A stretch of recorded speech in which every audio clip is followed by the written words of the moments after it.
Selamat hari Minggu. Kita bersyukur boleh kembali bersama-sama dikumpulkan Tuhan untuk menyembah dan beribadah kepadanya. Mari kita bersama-sama siapkan hati sebelum kita menyembah Tuhan, memuji dan memuliakan namanya. Ibadah hari ini kita mulai dengan satu kesadaran dan pengakuan bahwa pertolongan atas kita dalam ibadah ini datangnya dari Tuhan, Allah pencipta langit dan bumi, yang dengan segala kesetiaan memelihara seluruh ciptaan tangannya. Turunlah kiranya atas saudara sekalian anugerah dan damai sejahtera dari Allah Bapa dan Tuhan kita Yesus Kristus. Amin.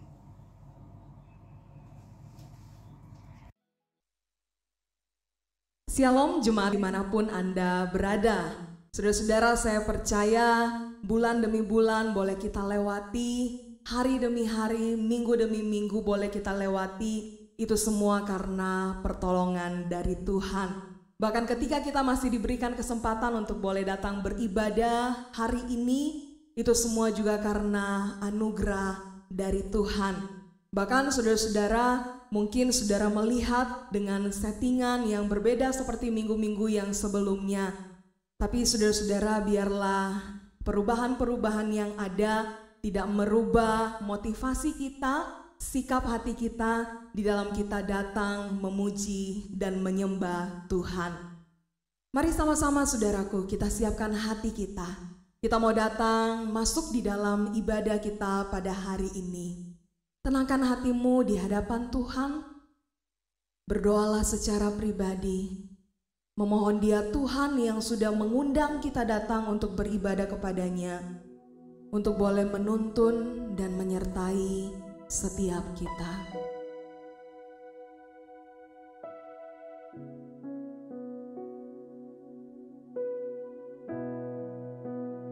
Kami memulai ibadah kami hari ini dengan satu pengakuan bahwa sesungguhnya pertolongan kami datang dari Allah pencipta langit, bumi, dan segala isinya. Turunlah kiranya atas setiap kami kasih karunia dan damai sejahtera dari Allah Bapa, Anak, dan Roh Kudus. Amin. Sudah, mari dengan penuh sukacita, dengan penuh rasa syukur kita mau sama-sama bersorak bagi Tuhan. Kita mau sama-sama memuji dan meninggikan Dia Tuhan. Dialah Tuhan yang hidup, Dialah Tuhan yang berkuasa. Amin.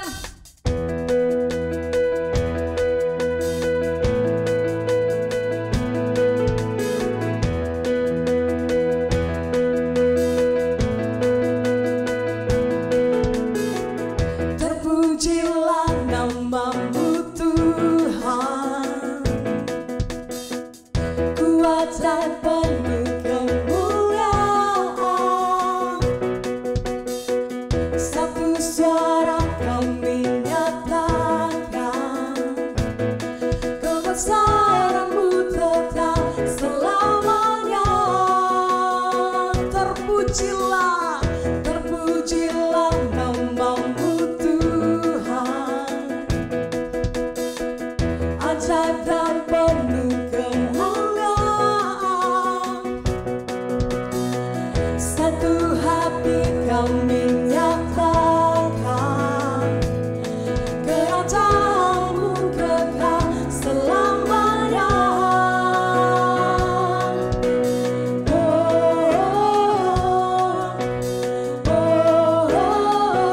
Engkaulah Raja atas dunia, yang menghancurkan kutu dan membebaskan jiwa. Kami bersorak, bertepuk tangan. Engkau Tuhan percaya dan memerintah untuk selamanya.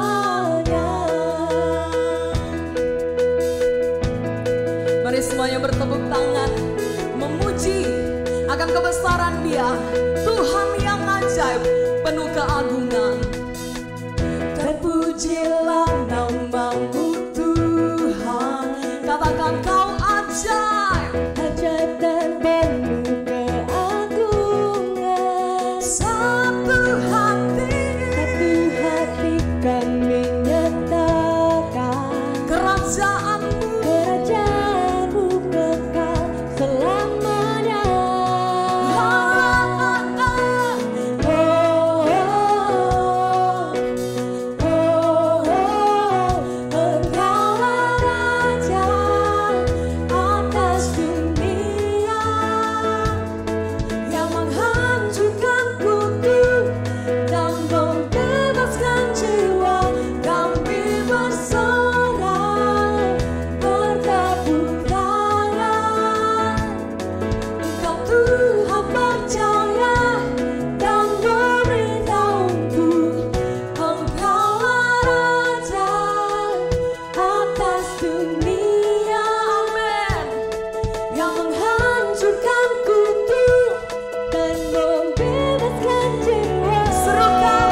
Dialah Tuhan yang akan memerintah dari selama-lamanya sampai selama-lamanya.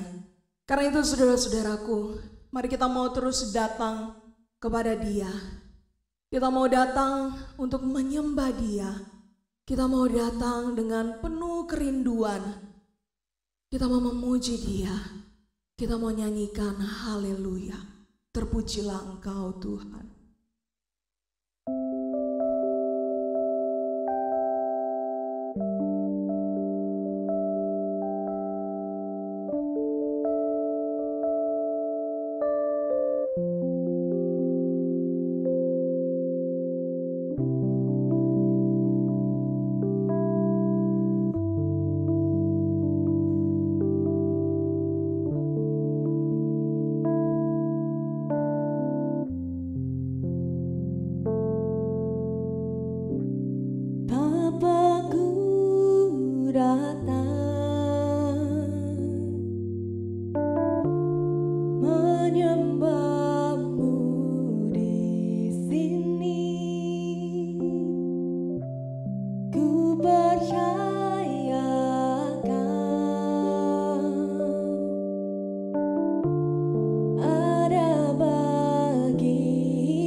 Mari terus datang mendekat kepadanya. Dia Bapa yang baik yang mau menerima setiap kita anak-anaknya.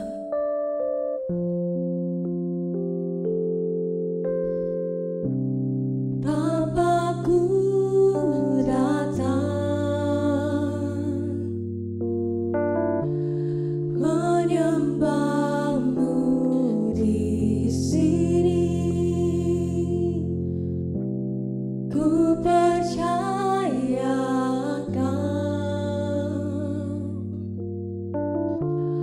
ada bagiku. Tak usah ku takut sebab Kau sertaku. Tak usah ku bimbang Kau di dalamku. Tak usah ku cemas Kau penghiburku. Saat ku lemah Kau kuatku. Ku nyanyi haleluya.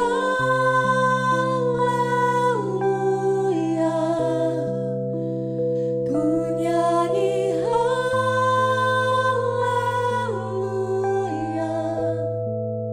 Sungguh Kau hebat, ajaib perkasa perbuatanmu. Ku nyanyi haleluya.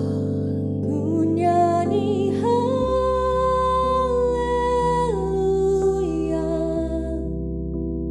Ku nyanyi haleluya. Sungguh Kau hebat Tuhan. Sungguh Kau hebat, ajaib perkasa perbuatanmu.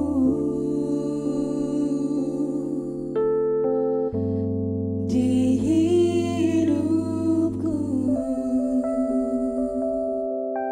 Mari terus datang menyembah Dia. Datanglah dengan segala keberadaan kita, dan Dia Bapa yang akan menyambut setiap kita. Bapakku datang menyembahmu, menyembahmu di sini. Ku percayakan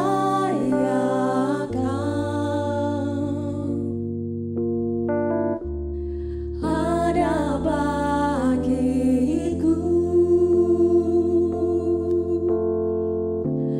Tak usah ku takut sebab Kau sertaku. Tak usah ku bimbang Kau di dalamku. Tak usah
Dialah Tuhan yang perbuatannya ajaib. Dialah pribadi yang ajaib yang ada bersama-sama dengan setiap kita. Dia hadir dan menguatkan setiap kita, menghibur setiap kita. Karena itu mari sama-sama kita mau katakan, tak usah ku takut, tak usah ku takut, sebab Kau sertaku. Tak usah ku bimbang, Kau di dalamku. Tak usah ku cemas, Kau penghiburku. Saat ku lemah, Kau kuatku. Ku nyanyi haleluya,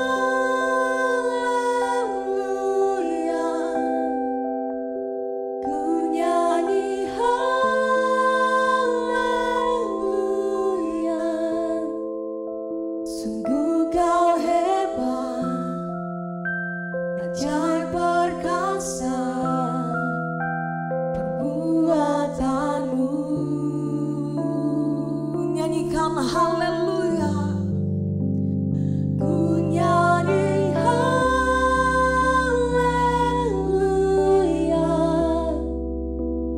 ku nyanyi haleluya.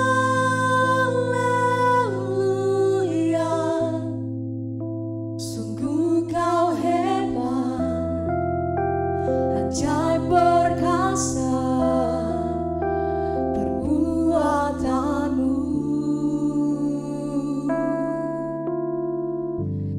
Di hidupku, mari datang dan bersyukur untuk setiap karya Tuhan dalam hidup setiap kita.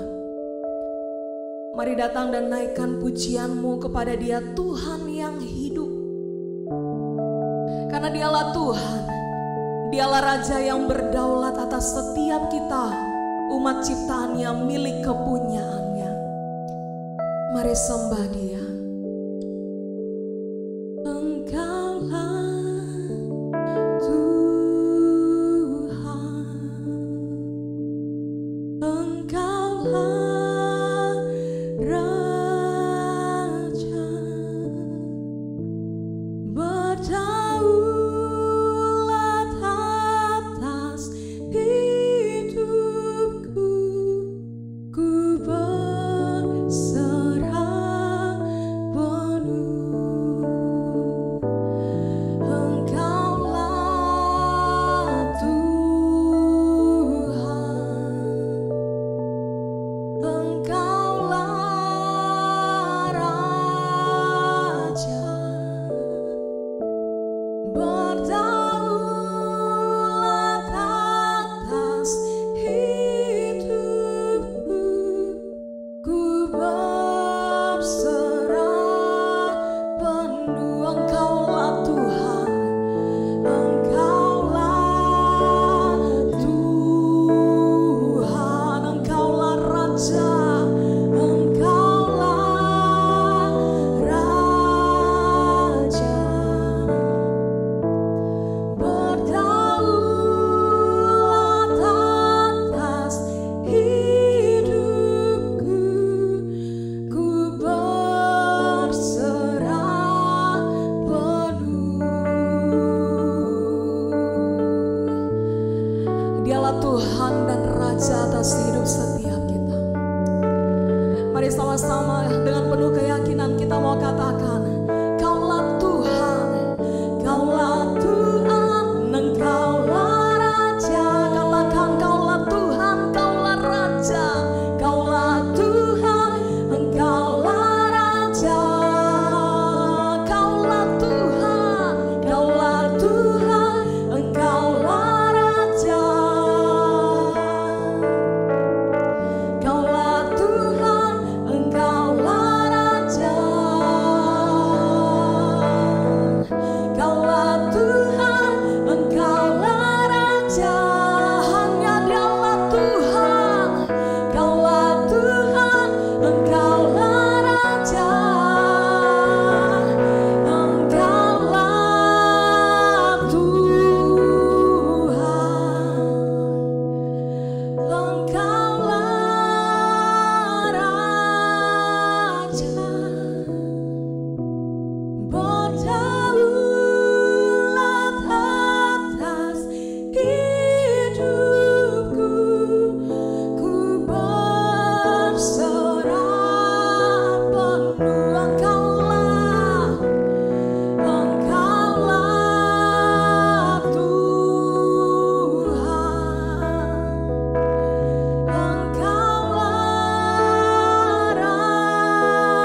Ini setiap kami ya Tuhan. Kami adalah ciptaan-Mu dan Engkau adalah pencipta kami. Kami adalah umat milik kepunyaan-Mu ya Tuhan. Kami anak-anak-Mu dan Engkau adalah Bapa kami. Dan Engkaulah satu-satunya pribadi yang berdaulat atas hidup setiap kami. Kami mau ya Tuhan untuk terus datang di hadapan-Mu, tidak hanya sekedar membawakan nyanyian kami, pujian kami, tapi betul-betul kami mau datang dan membawa hidup kami seutuhnya ke dalam tangan-Mu ya Tuhan. Biarlah Engkau yang akan membentuk setiap kami. Engkaulah pemilik kehidupan kami yang kami percaya bahwa Engkau sudah mengatur segala sesuatunya indah pada waktunya, yang terbaik bagi setiap kami. Bahkan ketika kami melewati masa-masa yang sulit seperti ini, kami mau belajar percaya bahwa Engkau berdaulat penuh atas hidup kami. Dan kami mau datang untuk terus berserah penuh kepadamu. Ini setiap kami ya Tuhan. Bertatalah atas setiap pujian dan penyembahan kami. Bertatalah ya Tuhan atas hidup kami. Kami percaya Engkau Tuhan yang hadir dimanapun kami berada saat ini beribadah kepadamu. Dan di hadapan Engkau Allah yang bukan hanya sekedar maha hadir tetapi juga maha tahu. Kami pun mau datang memohon pengampunan daripadamu ya Tuhan. Ampuni kami yang mulai jauh daripadamu. Ampuni kami yang mengandalkan kekuatan kami. Ampuni kami yang terus-menerus jatuh, bahkan jatuh di dosa yang sama. Ampuni kami ya Tuhan, ampuni kami. Dan ajar kami untuk boleh terus hidup sesuai dengan apa kata Tuhan, bukan apa kata keinginan daging kami. Ini setiap kami ya Tuhan. Kami bawa doa ini dan kami bawa hidup kami seutuhnya ke dalam tangan Tuhan. Di dalam nama Tuhan kami Yesus Kristus, kami berdoa. Amin. Saudara, mari dengan penuh keyakinan dan kepercayaan kepada Tuhan, sama-sama kita akan mengikrarkan pengakuan iman kita, pengakuan iman rasuli. Aku percaya kepada Allah, Bapa yang Maha Kuasa, Halik langit dan bumi, dan kepada Yesus Kristus anaknya yang tunggal Tuhan kita, yang dikandung dari Roh Kudus, lahir dari anak darah Maria, yang menderita sengsara di bawah pemerintahan Pontius Pilatus, disalibkan, mati dan dikuburkan, turun ke dalam kerajaan maut. Pada hari yang ketiga, bangkit pula dari antara orang mati, naik ke surga, duduk di sebelah kanan Allah, Bapa yang Maha Kuasa. Dan dari sana ia akan datang untuk menghakimi orang yang hidup dan yang mati. Aku percaya kepada Roh Kudus, gereja yang kudus dan persekutuan orang kudus, pengampunan dosa, kebangkitan tubuh, dan hidup yang kekal. Amin. Sudah, biarlah ini tidak hanya keluar dari mulut kita sebagai satu kata-kata pengakuan yang berlalu begitu saja, tetapi kita mau betul-betul mengakui dan menghidupi dalam kehidupan kita hari lepas hari, bahwa kita mau betul-betul percaya kepada Tuhan. Karena tahukah engkau saudara-saudaraku, sebagai umat Tuhan milik kepunyaan Tuhan, tidak pernah sedetik pun kita ditinggalkan oleh Tuhan. Dia Tuhan yang hadir menyertai kita. Kita ada di tangan kuat Tuhan yang penuh kasih dan kuasa itu. Kita ada di hatinya Tuhan. Kita ada di pikirannya Tuhan, di rencana Tuhan. Tak pernah dia meninggalkan kita sendiri. Dia selalu ada menyertai kita. Sekali lagi saudara-saudara, saya ingin katakan kepada setiap kita bahwa sesungguhnya di pikiranku, di rencanamu, tak pernah ku sendiri.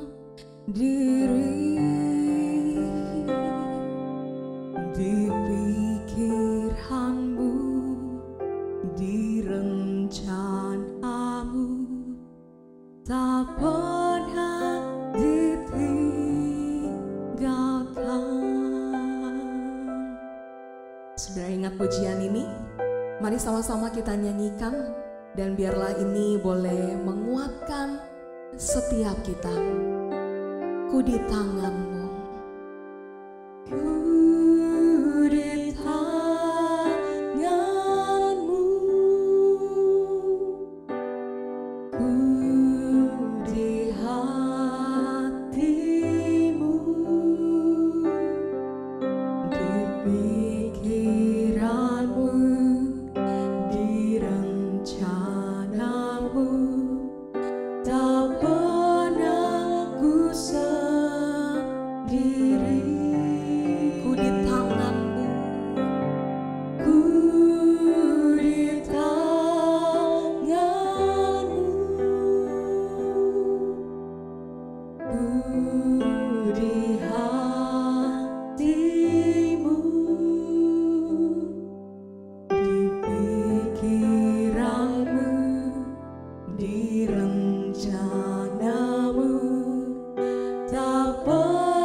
Katakan, ku di tanganmu, ku di hatimu.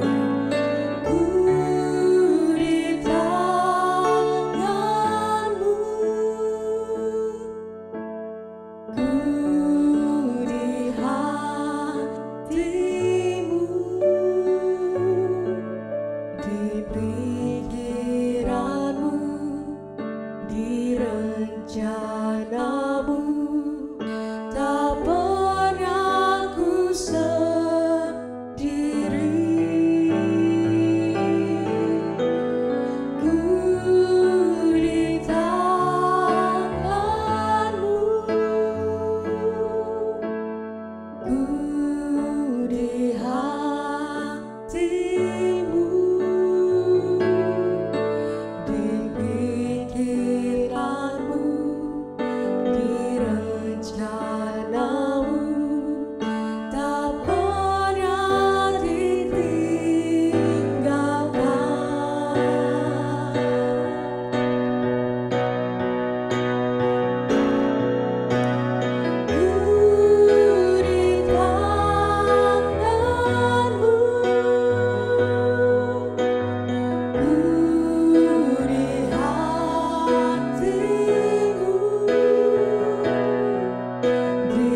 Jemaat yang dikasihi oleh Tuhan, selamat beribadah kepada Tuhan.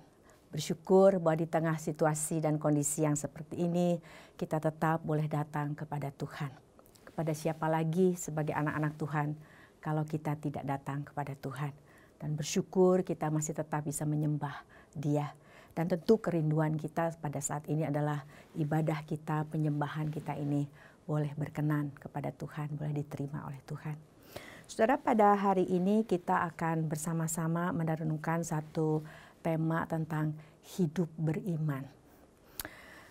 Di tengah realita kehidupan yang kita hadapi pada saat ini, kita berhadapan dengan penyakit, kita berhadapan dengan kematian, kita berhadapan dengan satu kesulitan ke kesulitan yang lain. Kita menghadapi ketidaknyamanan. Di tengah situasi dan kondisi seperti ini, lalu mulai orang bertanya, apa sih yang dimaksudkan tentang hidup beriman itu? Di saat saya harus menghadapi semuanya ini. Nah, saudara, itu yang akan kita renungkan bersama di hari ini berdasarkan kebenaran firman Tuhan yang diambil dari Ibrani pasal 11 ayat yang pertama dan ketiga. Lalu kita akan bersama-sama juga melihat di bagian yang lain dari Ibrani ini. Sebelum kita bersama-sama membaca firman Tuhan dan merenungkannya, mari saudara kita masuk dalam doa terlebih dahulu. Ya Bapa, inilah kami anak-anak-Mu yang pada saat ini datang kepadamu. Di tengah situasi dan kondisi yang tidak ideal, kami sungguh mengharapkan Tuhan berbicara kepada kami. Sebenarnya Tuhan, di tengah dunia yang telah jatuh ke dalam dosa ini, sebenarnya kami selalu hidup di tengah dunia yang tidak ideal. Dan kami sungguh terus membutuhkan tuntunan dari Tuhan. Berdasarkan firman Tuhan, bagaimana kami harus menjalani hidup di tengah dunia ini. Ya Bapa, berbicaralah kepada kami, termasuk hamba-Mu ini yang hanya akan dipakai sebagai alat-Mu. Karena kami sama-sama perlu diingatkan, kami sama-sama perlu dikoreksi, diterangi oleh kebenaran firman Tuhan. Karena kami rindu sebagai anak-anak Tuhan. Kami terus boleh menjadi pelaku firman. Kami boleh terus hidup dan bertumbuh dalam segala hal ke arah Kristus. Tolonglah kami sekalian ya Bapa. Di dalam nama Tuhan Yesus Kristus, Juru Selamat kami yang hidup, kami berdoa. Amin. Mari saudara, bagian yang pertama akan saya bacakan dari Ibrani pasal yang ke-11, ayat yang pertama sampai ayat yang ketiga. Ya, Ibrani pasal 11 ayat yang pertama sampai ayat yang ketiga. Demikian bunyinya. Iman adalah dasar dari segala sesuatu yang kita harapkan dan bukti dari segala sesuatu yang tidak kita lihat. Sebab oleh imanlah telah diberikan kesaksian kepada nenek moyang kita. Karena iman kita mengerti bahwa alam semesta telah dijadikan oleh firman Allah, sehingga apa yang kita lihat telah terjadi dari apa yang tidak dapat kita lihat. Saudara, bagian yang selanjutnya adalah dari Ibrani 11. Saya akan bacakan ayat 38 sampai ayat yang ke-40. Demikian bunyinya. Dunia ini tidak layak bagi mereka. Mereka mengembara di padang gurun dan di pegunungan, dalam gua-gua dan celah-celah gunung. Dan mereka semua tidak memperoleh apa yang dijanjikan itu, sekalipun iman mereka telah memberikan kepada mereka satu kesaksian yang baik. Sebab Allah telah menyediakan sesuatu yang lebih baik bagi kita. Tanpa kita, mereka tidak dapat sampai kepada kesempurnaan. Saudara, bicara tentang hidup beriman di tengah realita kehidupan yang tidak ideal setelah manusia jatuh ke dalam dosa, maka sangat menentukan kita itu beriman kepada siapa dan apa. Karena yang dimaksudkan dengan hidup beriman berarti saya percaya, saya mempercayakan diri. Nah itu loh saudara ya. Nah berarti ini kita kalau bicara beriman atau percaya, kita percaya kepada siapa dan kita percaya kepada apa.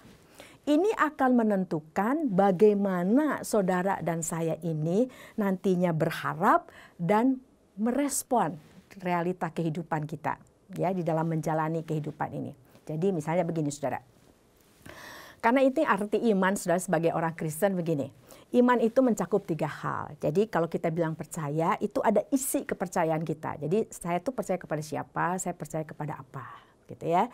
Lalu yang kedua itu melibatkan pemahaman kita. Ya, jadi oke, saya memahami semua. Jadi yang informasi yang saya dapat itu saya pahami, saya mengerti. Dan yang ketiga, saudara, itu berbicara tentang kita mempercayainya, menerima. kita menerima dan kita menerapkan. Itu artinya beriman. Jadi ada isinya, nggak sembarangan yang iman kosong begitu loh saudara ya, tapi ada isinya. Nah sekarang lihat ini saudara, pengaruhnya besar sekali. Kalau isi iman, ya, pemahaman kita, kepercayaan kita salah kaprah, semuanya nanti jadi salah kaprah. Misalnya, saya percaya Allah itu baik. Dalam arti kalau baik itu dia akan memenuhi segala keinginanku. Lihat ini ya. Nah, berarti pengharapan kita adalah Allah akan selalu memenuhi apa yang saya mau. Berarti kalau doa kan ada katanya ayatnya. Tapi dibacanya dari pemahaman ini saudara. Kan mintalah maka kamu akan mendapatkan. Carilah gitu kan ya. Nanti ketuk pintu, nanti pintu akan dibukakan. Nah jadi kita berpikir bahwa pokoknya kalau Allah baik, saya minta apa saja itu mesti dikasih. Lalu yang kedua, kalau kita memahaminya bahwa Allah itu di dalam berinteraksi dengan kita, Allah menyatakan bahwa hidup kita ini fokusnya di dunia ini. Ya, dunia ini di mana Tuhan menghendaki saudara dan saya selalu nyaman, aman dan tentram di dunia ini. Nah kalau itu yang kita percayai, maka berarti apa? Kita mengharapkan hidup saudara dan saya ini selalu aman, tentram, nyaman dan menyenangkan di dunia ini. Karena Tuhannya menjanjikan dan Tuhan yang saya percaya adalah baik, lihat ini. Dan Tuhan menjanjikan dan Tuhan menyatakan, memerintahkan bahwa hidup saya ini terfokus di dunia ini.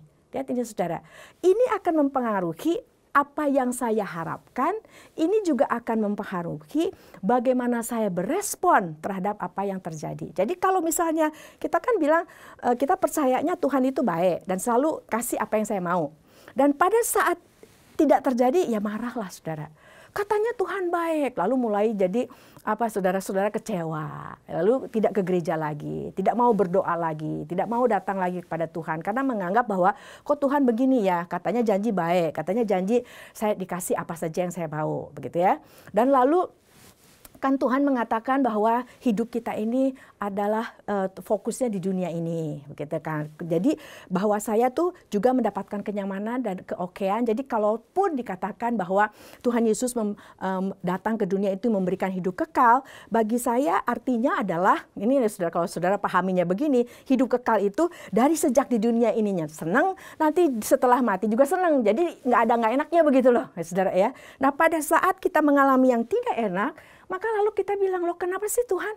Kok yang saya udah percaya Tuhan, saya udah jadi anak Tuhan baik-baik, kok tetap saya mengalami yang tidak enak seperti ini? Nah ini sangat pengaruhnya besar sekali. Oleh karena itu saya pikir penting sekali buat saudara dan saya untuk memahami siapa sih yang saudara dan percaya berdasarkan firman Tuhan.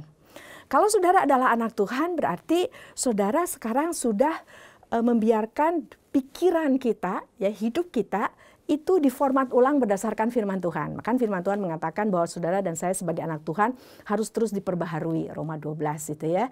Ayat 1 dan 2 demi kemurahan Allah kita harus mempersembahkan seluruh hidup kita untuk Tuhan ya sebagai ibadah yang benar. Lalu dikatakan bahwa kita juga harus diperbaharui, kita tidak jadi serupa dengan dunia ini. Oke. Nah, oleh karena itu saya pikir penting ada beberapa hal yang harus kita pahami. Kita akan bercermin dari orang-orang yang di Ibrani 11 ini. Kalau kita baca di ayat yang pertama itu kan dikatakan iman dasar. Berarti imannya ini iman yang berdasarkan firman Tuhan. Iman yang didasarkan bagaimana Allah memperkenalkan diri kepada orang-orang yang menjadi saksi iman di sini. Ya. Nah lalu saya ingin mengajak kita melihat ke bagian akhir yang tadi kita juga sudah baca. Ya, di situ dikatakan ada orang-orang selain setelah ya kan tadinya adalah seperti Musa, Abraham, lalu ya Yusuf dan sebagai orang-orang itu yang diceritakan di sini, saudara ya. Lalu sampai akhirnya setelah mereka semua, begitu ya. Jadi orang-orang percaya setelah zaman semuanya itu, lalu dikatakan ini adalah orang-orang yang menghadapi realita kehidupan. Di sini dikatakan ayat yang saya baca dari ayat 36. Ya, di ayat yang ke-36 dikatakan begini, ada pula yang diejek dan didera, bahkan yang dibelenggu dan dipenjarakan. Mereka dilempari, digergaji, dibunuh dengan pedang. Mereka mengembara dengan berpakaian kulit domba dan kulit kambing, sambil menderita kekurangan, kesesakan, dan siksaan. Kalau saudara membaca ayat ini, kata-kata yang dinyatakan di ayat ini, yang menunjukkan apa yang dialami oleh orang-orang yang disebut hidup beriman ini, kita akan melihat, aduh, kok susah amat hidupnya, kok gak enak amat. Kenapa sih sampai orang-orang ini, saudara, rela menghadapi semuanya ini? Kenapa sih orang-orang ini pada waktu mengalami semuanya ini, mereka mengalaminya dengan, Tuhan inilah saya. Pokoknya, jadi kayak saudara ingat di Perjanjian Lama yang ada Sadrah, Mesah, dan Abednego, kan itu mereka diancam kalau mereka tidak mau menyembah, gitu kan ya, menyembah patung yang didirikan oleh raja pada waktu itu, maka ancamannya adalah mereka akan dilemparkan kepada dapur api. Ini yang dikatakan oleh Sadrah, Mesah, dan Abednego. Bagi saya itu tidak efek, dalam arti saya tahu Tuhan bisa menyelamatkan saya dari dapur api ini. Tapi kalaupun itu tidak terjadi, saya nggak akan pernah menyembah Allah lain selain Allah yang mereka percaya. Saudara, ini orang-orang ini tidak tahu bahwa Tuhan akan menyelamatkan. Tidak tahu kan? Nggak tahu, saudara. Sampai pada waktu mereka dibawa ke perapian itu untuk dilemparkan, mereka nggak tahu Tuhan akan menyelamatkan. Tapi mereka menjalaninya. Persis sama kayak Daniel. Daniel juga tidak tahu akan waktu dilemparkan ke gua singa bahwa dia akan diselamatkan. Kenapa? Saudara, kita lihat bahwa ada yang memang di dalam kehidupan ini Tuhan izinkan, Tuhan tidak selamatkan dari dapur api. John Huss dibakar hidup-hidup. Ada orang, ini lihat ini orang-orang ini, dia dimakan oleh binatang buas. Tuhan tidak selalu melepaskan. Tapi orang-orang ini mengatakan baik yang dilepaskan maupun yang tidak dilepaskan, saudara. Dan mereka menghadapi dan dia siap kalaupun tidak dilepaskan. Mereka siap menjalaninya. Dan menganggapnya, yang seperti Paulus katakan, semua adalah sampah dibandingkan pengenalan Kristus. Yohanes 3 ayat 16 merupakan bagian firman Tuhan yang kalau saudara ke sekolah minggu itu sudah dihafalkan ya dari sekolah minggu. Karena begitu besar kasih Allah akan dunia ini, sehingga ia telah mengaruniakan anaknya yang tunggal, supaya barang siapa yang percaya kepadanya tidak binasa, melainkan beroleh hidup kekal.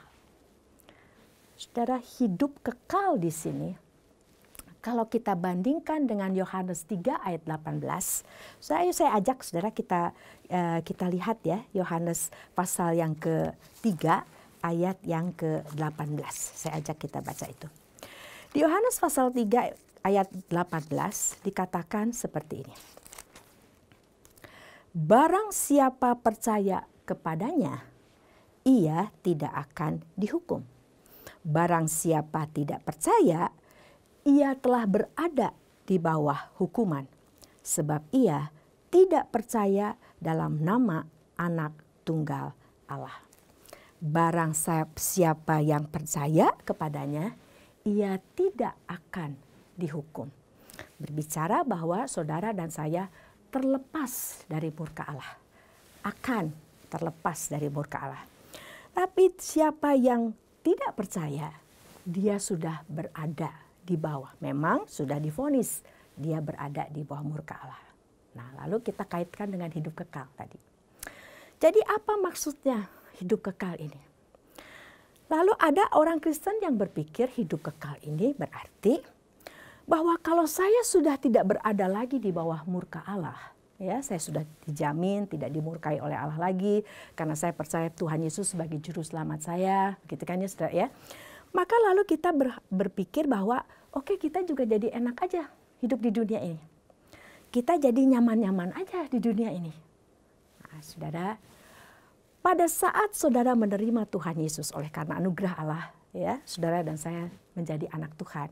Kan di sekolah minggu itu kita pernah belajar lagu ini ya. Di dalam dunia ada dua jalan, lebar dan sempit, gitu kan ya saudara ya. Nah, terus kita kan bicara tentang yang sempit ini, itu jalannya anak Tuhan. Yang lebar ini yang bukan anak Tuhan, yang menuju kebinasaan, gitu kan ya. Nah, saudara jangan berpikir bahwa jalan sempit ini ada di sana, gitu ya. Jalan yang lebar ini ada di sono, ya, sehingga nggak ada kaitannya nih antara yang sempit sama yang lebar, ya. Jadi kita sepertinya ada jalan sendiri, ada dunia sendiri. Yang ini ada jalan sendiri, ada dunianya sendiri. Pokoknya yang ini nggak enak, yang ini enak. Enggak, saudara. Jalan sempit dan jalan lebar itu ada di dunia yang sama. Dengan kata lain, saudara dan saya ini sebagai anak-anak Tuhan tinggal di dunia yang sama yang telah jatuh ke dalam dosa. Di dunia di mana diisi oleh manusia yang telah jatuh ke dalam dosa sebelum penebusan Kristus, tentu ya, sebelum orang-orang itu mendapatkan anugerah, kan semuanya hidup di dalam keberdosaan mereka. Yang kalau orang berdosa kan firman Tuhan mengatakan orang yang tidak kena sasaran Tuhan. Tuhan tujuan menciptakan adalah untuk menyenangkan Tuhan. Hidup dan mati bagi Tuhan. Tapi setelah manusia jatuh ke dalam dosa, manusia sekarang terfokusnya kepada saya. Yaitu hidup dan mati untuk saya.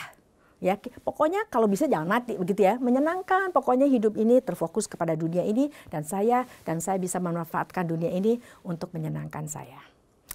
Nah, ini adalah akhirnya saudara apa yang terjadi. Pada waktu saudara dan saya menerima Tuhan Yesus sebagai juru selamat pribadi, kita tetap tinggal di dunia yang sama. Dunia yang sudah tidak ideal lagi dengan segala malapetaka, bencana alam, sakit penyakit, kejahatan, yang semua adalah karena ulah manusia yang tidak mengikuti tatanan Tuhan pada waktu menciptakan. Kan pada waktu Tuhan menciptakan semuanya itu Tuhan ciptakan semua dengan keadaan yang baik, yang oke, tertatan baik, lalu baru manusia diciptakan. Supaya ini dunia adalah dunia yang layak untuk ditinggali oleh manusia. Ideal. Tapi lalu setelah kejatuhan sama manusia diporak-porandakan. Sehingga akhirnya dunia ini menjadi tidak ideal lagi dan terjadilah semuanya itu. Nah, saudara dan saya hidup di dunia yang sama. Tidak ada janji di dalam firman Tuhan yang mengatakan bahwa yang namanya anak-anak Tuhan selama ada di dunia ini kita akan selalu mengalami kenyamanan, aman, tentram, damai dan tidak pernah sakit. Nggak ada, saudara, ayatnya. Firman Tuhan hanya menjanjikan bahwa saudara dan saya yang telah ditebus oleh Kristus, saudara dan saya yang telah menjadi ciptaan baru, menjadi anak-anak Tuhan, dijamin. Di dalam Roma 8 dikatakan tidak ada siapa atau apapun juga yang bisa memisahkan kita dari kasih Allah. Di situ disebut bicara tentang penderitaan, di situ juga berbicara tentang ketidakidealan yang bisa dialami seorang anak Tuhan di dunia ini. Tetapi Tuhan menjanjikan Dia akan pelihara kita, pelihara iman kita, kepercayaan kita kepada Dia untuk supaya di tengah situasi dan kondisi yang bagaimanapun juga kita tetap teguh. Dan kita tetap mengandalkan Tuhan, kita tetap percaya kepada Tuhan, kita tetap menyembah Tuhan. Karena hidup ini adalah tentang menyenangkan Tuhan. Saudara, kita tahu ada ayat di Maleakhi ya. Maleakhi pasal yang ketiga itu biasanya ada satu ayat yang biasa dipakai untuk sebelum persembahan. Yaitu tentang apa, saudara? Tentang perpuluhan kan ya. Di situ dikatakan kalau kita mempersembahkan perpuluhan maka itu tingkap-tingkap di langit akan dibukakan. Gitu kan ya. Maka wah, jadi intinya adalah kita tuh lihat ini saudara, kalau orang yang masih terfokusnya kepada saya bukan menyenangkan Tuhan, lihat saudara ya, maka kita akan baca Maleakhi pasal yang ketiga itu akan kita bacanya adalah begini. Pokoknya kalau saya kasih 100.000 maka baliknya 100 juta. Kalau saya kasih 10.000 baliknya 10 juta. Karena apa? Fokusnya di saya. Jadi apapun yang saya lakukan, seluruh aktivitas saya tujuannya adalah apa? Saya mesti enak, saya mesti untung. Nah di sini saudara, hidup kita yang kalau kita belum menjadi anak Tuhan, Itu yang kita pahami adalah orang-orang yang telah jatuh ke dalam dosa, pemikirannya adalah pola pikir kerja. Itu yang kita pahami. Kita nggak kenal pola pikir anugerah. Saya kerja, saya dapat uang, saya dapat upah. Saya nggak kerja, saya nggak dapat upah. Berarti kalau saya ngasih, berarti saya mesti dapat lagi, mesti lebih dong, begitu ya. Nah, sedangkan kalau yang namanya anak Tuhan sudah hidup di dalam anugerah. Di dalam anugerah dia menyadari bahwa saya bisa balik lagi, saudara, untuk hidup sebagai gambar Allah yang bisa kembali hidup sesuai dengan tujuan Tuhan. Dengan kata lain yang tadinya rusak, jadi kalau barang itu yang tadinya rusak, lalu dibawa ke pabriknya, lalu dibetulin lagi oleh pabriknya menjadi benda, atau misalnya TV-nya dibetul lagi oleh pabriknya menjadi yang sebagaimana seharusnya, itu kita menjadi manusia yang pada saat oleh karena Kristus kita menjadi ciptaan baru, kita kembali menjadi manusia yang sebagaimana seharusnya, itu buat kita adalah segala-galanya. Makanya kenapa Tuhan Yesus mengatakan, apa artinya kamu punya seluruh dunia dan segala isinya, tapi kehilangan jiwamu. Dengan kata lain, itu yang ditangkap oleh Paulus semua adalah sampah dibandingkan pengenalan akan Kristus. Dengan kata lain, yang namanya anak Tuhan melihat bahwa kebersamaan dengan Tuhan, saya bisa lagi hidup sebagai manusia sesuai dengan tujuan Tuhan menciptakan saya. Saya menjadi manusia yang seharusnya, begitu loh saudara ya. Saya kembali boleh selalu dekat dengan pencipta saya, bukan hanya di dunia ini, tapi sampai selama-lamanya. Itu adalah segala-galanya. Makanya kalau kita kembali tadi ke Maleakhi 3, saudara, anak-anak Tuhan doanya akan beda. Kalau yang di sini, Tuhan pokoknya saya minta tolong pokoknya keluarga saya, Tuhan selamatkan keluarga saya, Tuhan sembuhkan, lakukan dari malapetaka. Pokoknya kami harus selalu untung, kami harus selalu punya segala sesuatu yang kami butuhkan, yang kami inginkan. Ini di sini, ya. Tapi kalau di sini, saudara, dia akan datang kepada Tuhan. Tuhan, saya tahu betul. Ini iman nih, isi imannya nih, ya sesuai dengan firman Tuhan. Saya tahu betul. Tuhan yang menciptakan seluruh alam semesta dengan segala isinya. Buat Tuhan adalah hal yang sepele. Untuk membuat air menjadi anggur, aduh nggak ada apa-apanya buat Tuhan. Tuhan yang menciptakan seluruh alam semesta dengan segala isinya. Apa artinya merubah air menjadi anggur? Apa artinya buat Tuhan untuk menyembuhkan yang sakit menjadi pulih kembali? Gak ada artinya. Tuhan bisa buka tingkap seluruh tingkap itu buat saya dan keluarga saya. Tapi Tuhan, lihat ini, sebagai anak Tuhan ya, dengan iman yang benar kepada Tuhan. Sesuai dengan Tuhan bagaimana memperkenalkan dirinya kepada kita. Sesuai dengan apa yang Tuhan nyatakan kepada kita melalui kebenaran firman Tuhan. Dia bilang, Tuhan kalau tidak ada satu tingkap pun Tuhan bukakan buat saya di dunia ini. Asal saya dan keluarga saya tetap dekat dengan Tuhan. Saya oke. Semua adalah sampah dibandingkan pengenalan kepada Tuhan. Itu adalah sikap seorang anak Tuhan. Kenapa? Saya bacakan dari Kolose, saudara. Saya bacakan Kolose pasal yang ketiga, saudara ya. Kolose pasal yang ketiga, saya bacakan dari ayat yang ke-1 sampai ayat yang ke-4. Kolose pasal yang ketiga ayat 1 sampai 4 demikian bunyinya. Karena itu, kalau kamu dibangkitkan bersama dengan Kristus, carilah perkara yang di atas, di mana Kristus ada. Duduk di sebelah kanan Allah. Lihat saudara ya, kalau saudara dan saya sudah dibangkitkan di dalam Kristus, carilah perkara yang di atas, di mana Kristus ada. Lalu berikutnya, pikirkanlah perkara yang di atas, bukan yang di bumi. Sebab kamu telah mati dan hidupmu tersembunyi bersama dengan Kristus di dalam Allah. Apabila Kristus yang adalah hidup kita menyatakan diri kelak, kamu pun akan menyatakan diri bersama dengan Dia dalam kemuliaan. Lihat saudara, kenapa semua jadi sampah di dunia ini? Apapun yang ditawarkan oleh dunia ini jadi sampah, karena sebagai anak Tuhan kita sadar ini sementara. Dunia ini bukan tujuan saudara dan saya. Ini bukan rumah kita. Kan Tuhan Yesus bilang, saya pergi. Kan itu waktu murid-muridnya, wah ini guru mau pergi nih, gimana kita? Tuhan Yesus bilang, saya pergi ke rumah Bapa. Kan kita ini dianalogikan sebagai mempelai perempuan. Tuhan Yesus mempelai laki-lakinya, gitu kan ya. Dan Tuhan mengatakan, saya pergi ke rumah Bapa. Saya sediakan tempat bagi kamu. Nanti saya balik untuk jemput kamu. Lihat, ini sudah tempat rumah. Ini budaya orang Yahudi mirip dengan budaya orang Tionghoa. Pada waktu saya mengunjungi pergi ke satu tempat di RRC, lalu saya melihat ada satu kompleks, ya, rumah besar, lalu di pinggirnya dikelilingi sama rumah-rumah kecil, gitu ya, kayak apartemen-apartemen kecil gitu, saudara ya. Terus saya bilang, wah ini kenapa begini? Terus diterangkan sama orangnya. Iya, tadinya hanya ada rumah besar ini saja, tapi pada waktu anak laki-lakinya menikah, lalu dibuatkan oleh ayahnya rumah-rumah kecil, di mana lalu dia bawa istrinya masuk ke rumah bapaknya, lalu tinggal di sana. Lalu itu yang Tuhan Yesus bilang, saya pergi ke rumah Bapa. Saya sediakan tempat. Ini saudara pengantin laki-laki yang bukan gombal nih yang ngomong nih saudara ya. Ini Tuhan Yesus yang pernyataannya adalah ya dan amin.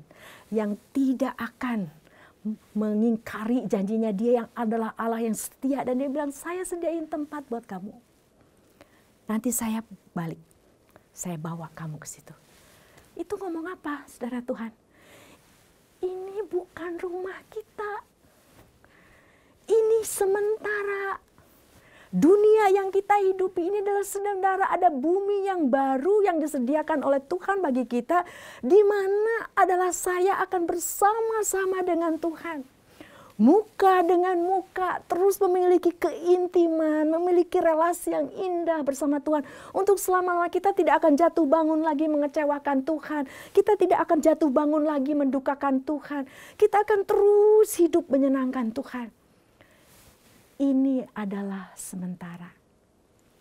Saudara, itu yang membuat, lihat ini saudara, kenapa Paulus di dalam situasi dan kondisi yang bagaimanapun juga, kenapa teladan-teladan iman yang dinyatakan oleh Tuhan di sini melalui surat Ibrani ini, di situ orang-orang itu kenapa dia rela untuk menjalani semua itu?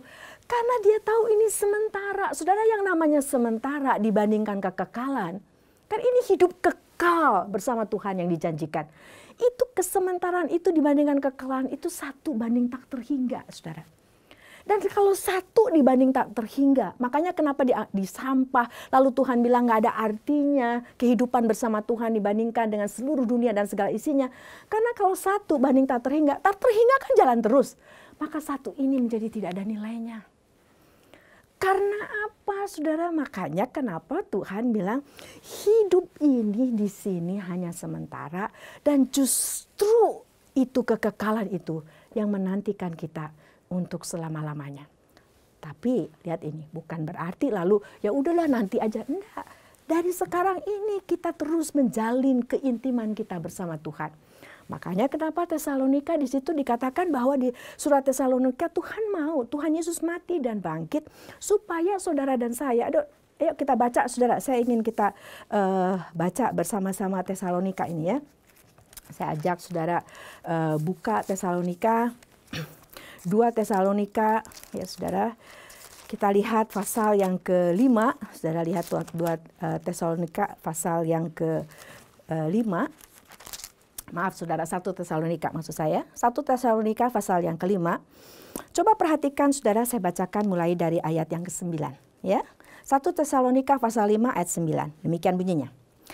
Karena Allah telah menetapkan kita, karena Allah tidak menetapkan kita untuk ditimpa murka, tetapi untuk beroleh keselamatan oleh Yesus Kristus Tuhan kita.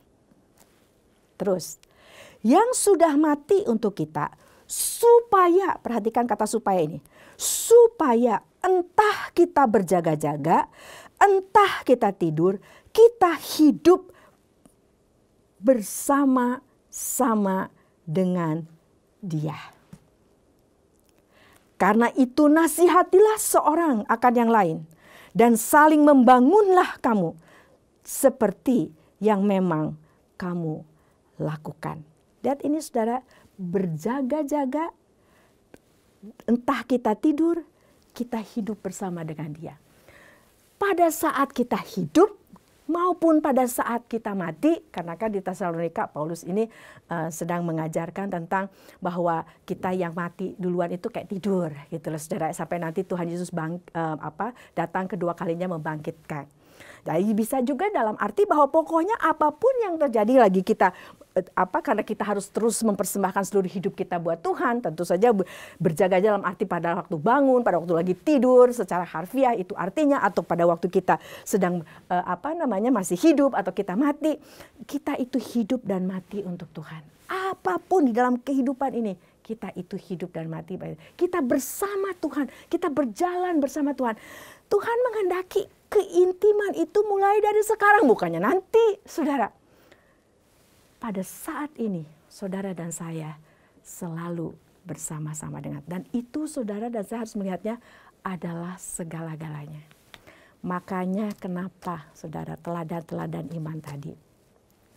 Sengsara, digergaji, dianiaya, kekurangan. Paulus mengatakan ada saatnya saya lapar, ada saatnya saya disiksa dan sebagainya. Telanjang. Tetap mereka katakan semua adalah sampah dibandingkan pengenalan akan Allah. Jadi saudara-saudara, di tengah kehidupan saudara dan saya pada saat ini, di tengah dunia yang sementara ini, yang karena kejatuhan manusia ke dalam dosa menjadi dunia yang tidak ideal ini, ada malapetaka, ada bencana alam, ada sakit penyakit, ada kejahatan, ada banyak hal yang terjadi. Semua karena ulah kita juga, manusia yang telah jatuh ke dalam dosa yang mengeksploitasi kita, yang tidak bertanggung jawab sesuai dengan apa maunya Tuhan, yang akhirnya memporak-porandakan situasi dan kondisi di dunia ini. Tapi biarlah saudara dan saya sebagai anak Tuhan menyadari ini bukan tujuan kita. Ini bukan rumah kita. Kita sedang menunggu di mana Tuhan Yesus yang telah menyediakan tempat bagi kita. Dan kita akan ke sana. Dan saudara dan saya juga harus memiliki sehati sepikir. Kata Tuhan Yesus bilang, kamu harus sehati sepikir dengan Tuhan. Pada saat kita tidak sehati sepikir, bahkan Petrus pun sama Tuhan ditegur dengan keras. Nyala iblis, engkau hanya memikirkan apa yang dipikirkan manusia, bukan dipikirkan oleh Tuhan. Yaitu apa yang Tuhan ingin kita pikirkan. Bahwa kehidupan bersama dengan Tuhan, kehidupan kembali menjadi gambar Allah yang mempermuliakan Tuhan adalah segala-galanya. Yang Tuhan Yesus ungkapkan, apa artinya kamu peroleh seluruh dunia dengan segala isinya, tapi kehilangan jiwamu. Saudara, kalau kita beriman dengan iman yang ini, maka kehidupan kita di tengah dunia ini dengan situasi kondisi yang bagaimanapun, menyenangkan atau tidak menyenangkan, saudara dan saya tetap akan fokusnya adalah ke atas. Bukan bumi ini, bukan saya. Fokusnya adalah kepada Kristus. Kita terus beriman kepada Tuhan.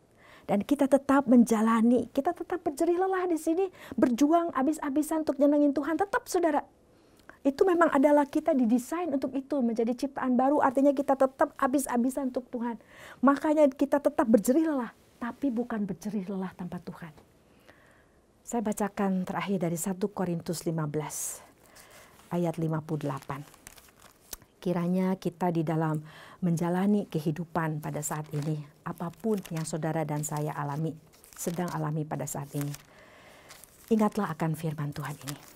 1 Korintus pasal yang ke-15 ayat 58 akan saya bacakan bagi saudara. Karena itu, saudara-saudaraku yang kekasih, berdirilah teguh, jangan goyah. Dan siap sedialah dan giatlah selalu dalam pekerjaan Tuhan. Sebab kamu tahu bahwa dalam persekutuan dengan Tuhan, jerih payahmu tidak sia-sia. Berdiri teguh, jangan goyah, giat selalu. Tidak asal giat, tidak asal tidak goyah, tidak asal berdiri teguh. Semua itu kita jalani dalam persekutuan dengan Tuhan.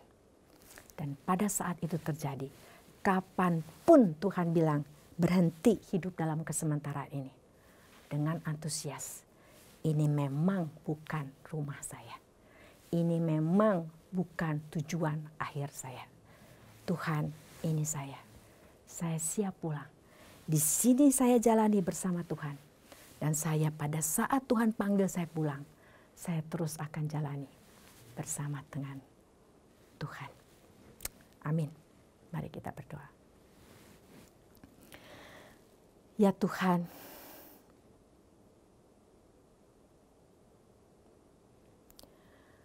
Engkau tahu keadaan jemaat-Mu satu persatu pada saat ini. Ada yang oke-oke saja. Bisa jadi ada yang sangat oke. Tapi ada yang tidak oke. Ada yang dalam situasi dan kondisi yang dirasakan sangat tidak oke. Ada yang kehilangan. Ada yang mendapatkan. Ya Tuhan, tolonglah kami sebagai anak-anak Tuhan. Di tengah situasi dan kondisi yang Tuhan izinkan terjadi ini. Yang harus kami lewati. Tolong kami untuk terus terfokus kepada Kristus. Bukan bumi ini. Bukan diri kami. Bukan kesementaraan ini.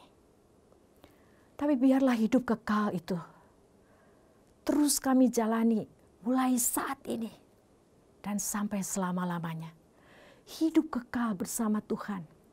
Hidup kekal di mana kami boleh nyatakan kepada dunia Tuhan adalah segala-galanya. Apapun yang Tuhan izinkan terjadi dalam hidup saya tidak akan pernah menyembah Allah lain. Ya Tuhan, teguhkanlah jemaat-Mu. Kuatkanlah, jangan biarkan goyah. Dan biarlah kami tetap berjerih lelah dalam persekutuan dengan Tuhan. Karena kami tahu semuanya tidak sia-sia. Dalam nama Tuhan Yesus Kristus, Juru Selamat kami yang hidup, kami serahkan hidup kami kepadamu. Amin. Saudara, di akhir ibadah ini, mari kita mau terus meyakini dan terus percaya bahwa kita punya Tuhan yang hebat, Tuhan yang kuat, Tuhan yang ajaib, Tuhan yang akan terus menyertai kita. Kita terbatas, kita tidak tahu apa yang akan terjadi hari esok. Tapi kita sama-sama tahu ada satu pribadi yang menguasai akan hari esok dan sampai pada kesudahannya. Dialah Yesus Kristus Tuhan. Karena itu saudara-saudara, mari sama-sama kita naikkan pujian ini. Ku tak tahu hari esokku, tapi aku mau terus hidup hanya bagi Tuhan.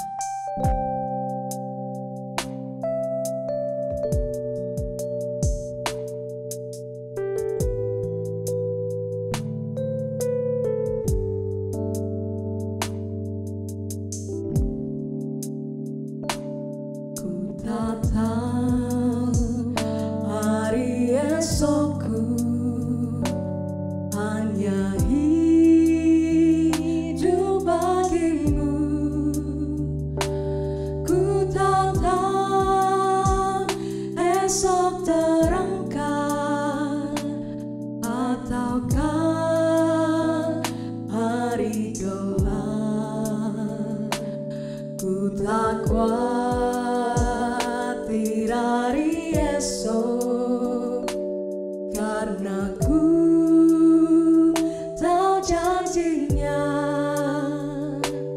Kini ku berserah penuh, karena Dia Maha tahu. Banyak hal yang akan terjadi dalam hidupku ini. Ku tahu siapa yang berkuasa mengatur semuanya.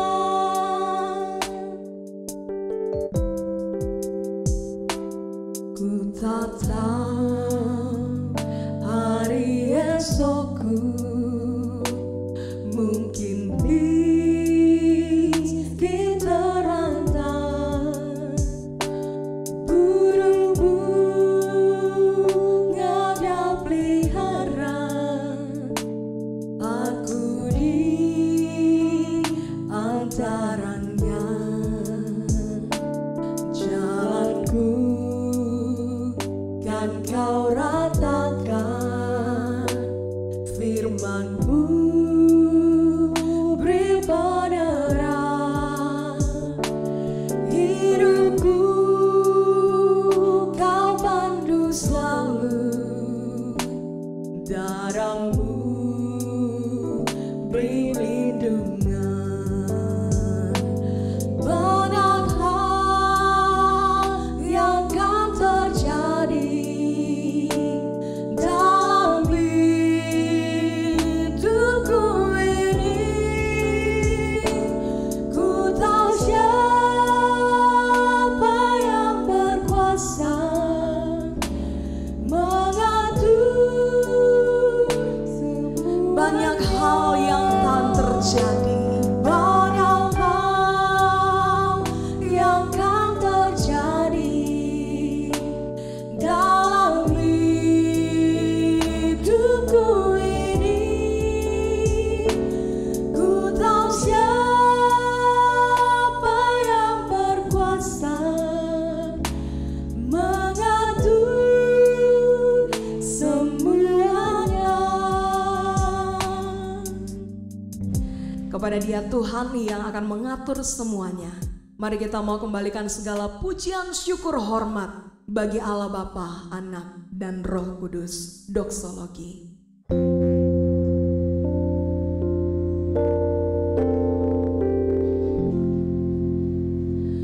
Puji Allah Bapa Putra,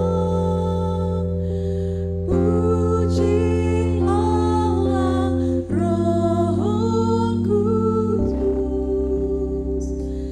ketikanya yang esa, pohon sama sumber berkat.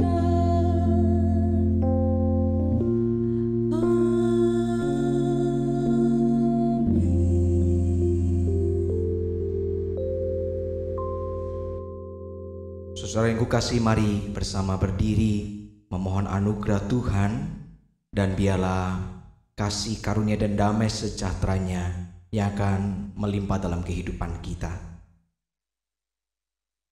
Tuhan memberkatimu, Tuhan melindungimu, saudara-saudaraku. Tuhan menyinari engkau dengan wajah-Nya dan memberikan kasih karunia. Tuhan menghadapkan wajah-Nya kepadamu dan memberikan damai sejahtera hari ini sampai selama-lamanya. Amin.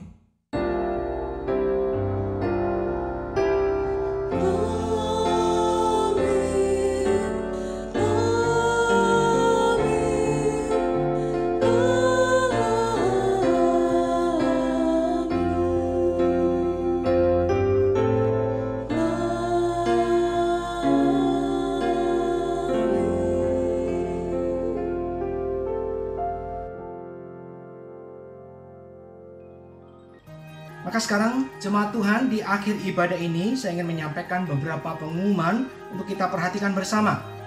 Yang pertama, saatnya yang dinanti-nantikan akan segera tiba.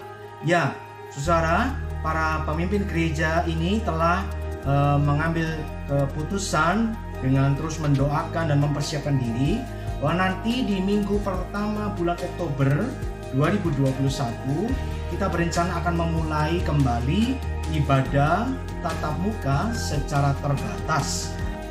Karena ruangan gereja kita ada di area mall atau pusat perbelanjaan, maka saya berharap saudara kemudian juga mempersiapkan diri untuk memenuhi persyaratan-persyaratan seperti yang diatur oleh pemerintah untuk kita masuk ke mall. Yang pertama tentu saja dipersyaratkan bahwa saudara yang hadir adalah yang dalam keadaan sehat, tidak sedang demam, ya, dan kemudian juga saudara punya akun Peduli Lindungi dan setidaknya telah divaksin 1 kali. Dengan demikian, saudara nanti akan diperkenankan, diizinkan untuk masuk mall dan kemudian masuk ke ruang ibadah kita yang biasa kita pakai di ruang 440 di area Food Society atau Food Court Grand City Mall. Nah, saudara, sekali lagi saya memohon kerjasama dari saudara sekalian, ya, untuk kedisiplinan saudara untuk sepanjang baik sebelum, selama di perjalanan, sebelum sampai di tempat, selama ibadah dan setelah ibadah, untuk terus dengan disiplin ketat menerapkan protokol kesehatan, memakai masker dengan baik, tidak boleh dilepas, ya, tidak boleh sampai tidak menutup hidung dan mulut secara sepenuhnya. Sudah dipersyaratkan untuk setidaknya memakai masker medis, ya, lalu kemudian dilapisi dengan lapisan yang kedua adalah masker kain. Dengan demikian kita akan saling menjaga satu sama lain. Saudara diharapkan untuk sepanjang baik sebelum memasuki ruangan, selama di ruangan dan sesudahnya, saudara diharapkan untuk tetap menjaga jarak, tidak berkontak fisik satu dengan yang lain, dan setelah ibadah selesai bisa segera meninggalkan tempat, ya. Dengan demikian, sekali lagi, walaupun kita beribadah, tapi kita juga tetap melakukan bagian kita untuk saling menjaga satu sama lain. Yang boleh hadir adalah yang berusia 12 tahun ke atas dengan persyaratan tadi, ya, mempunyai akun Peduli Lindungi, yang sudah minimal divaksin 1 kali, karena itu semua menjadi persyaratan sebelum saudara masuk pintu mall bahkan. Lalu kemudian saudara-saudara diwajibkan untuk mendaftar lebih dahulu keikutsertaan saudara sebelum mengikuti ibadah hari Minggu. Jadi selambat-lambatnya nanti pada hari Rabu sebelum Minggu ibadah, saudara harus mendaftar lewat nomor WA gereja kita. Nanti akan dikirim balasan sebagai konfirmasi apakah saudara bisa datang atau tidak. Mengingat kapasitas ruangan masih sangat terbatas. Kemudian kita juga mencoba mengatur, nanti mungkin dibutuhkan pengaturan secara bergantian atau yang lain, ya. Jadi intinya saudara wajib mendaftar, lalu kemudian saudara akan menerima balasan konfirmasi, baru saudara boleh hadir. Nanti hari Minggu saudara harus bisa menunjukkan WhatsApp balasan dari nomor gereja kita. Untuk itu kemudian saudara bisa masuk ruangan beribadah. Sekali lagi, inilah memang keterbatasan-keterbatasan yang harus kita jalani, ya, mengingat situasi yang sudah tidak sama lagi seperti dahulu kala. Mari terus doakan supaya situasi wabah ini bisa semakin melandai, kita bisa semakin menjalani kehidupan dengan kebiasaan-kebiasaan, dengan tata cara hidup yang baru ini, ya, supaya kita tetap bisa beribadah tapi juga tetap menjaga kesehatan, ya. Terus doakan supaya jangan sampai terjadi situasi yang buruk kembali sehingga kita gagal lagi untuk beribadah tatap muka secara terbatas. Saat ibadah tatap muka secara terbatas dilangsungkan, saudara tetap bisa mengakses materi ibadah via channel YouTube gereja kita, ya. Jadi jangan khawatir, saudara yang tidak bisa hadir, saudara tetap bisa beribadah dari rumah masing-masing. Yang kedua, dengan tidak jemu-jemu, tetap mendorong kepada saudara untuk memperkuat ya persekutuan kepada Tuhan, juga dengan saudara seiman, ya, lewat persekutuan doa setiap hari Rabu jam 7:30 malam lewat media Zoom, dan juga lewat kelompok-kelompok kecil atau grow di gereja kita. Semoga itu semua membuat kita terus diperkuat untuk menghadapi situasi yang tidak mudah ini. Demikian pengumuman-pengumuman dari saya. Selamat hari Minggu saudaraku. Tuhan memberkati kita semua.